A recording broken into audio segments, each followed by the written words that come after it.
സംസ്ഥാനത്തിന്റെ വ്യാവസായിക വളർച്ചയെക്കുറിച്ചുള്ള ശശി തരൂരിന്റെ പ്രസ്താവന ചില അർദ്ധസത്യങ്ങൾ ഉണ്ടെന്ന ബോധ്യത്തിലായിരുന്നുവെന്ന് കെപിസിസി അധ്യക്ഷൻ കെ സുധാകരൻ. ചിലർ അതിനെ വ്യാഖ്യാനിച്ച് വിവാദമാക്കിയതാണെന്നും അദ്ദേഹം കോഴിക്കോട് മാധ്യമങ്ങളോട് പറഞ്ഞു. ഒരു യുദ്ധമില്ലല്ലോ. ഒരു പ്രസ്താവന നടത്തിയതിന്റെ അകത്ത് ഒരു നേരിയ ഒരു പ്രശ്നം വന്നപ്പോ അത് അവിടെ സപ്രസ് ചെയ്യാന്നുള്ളത് നമ്മുടെ ഉത്തരവാദിത്വമല്ലേ?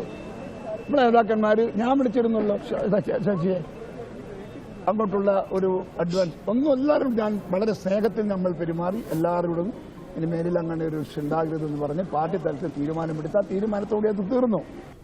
അതിന് മാത്രമുള്ള ഒരു ദ്രോഹമൊന്നും അതിൽ ചെയ്തിട്ടൊന്നുമില്ല. അതിലൊന്നും നിങ്ങൾ എന്നാ പറയാ, അല്ല അങ്ങനെയൊന്നും സമ്മതിച്ചിട്ടൊന്നുമില്ല. അദ്ദേഹം പറഞ്ഞതും ഒരു കണ്ടീഷനിലാണ് പറഞ്ഞത്.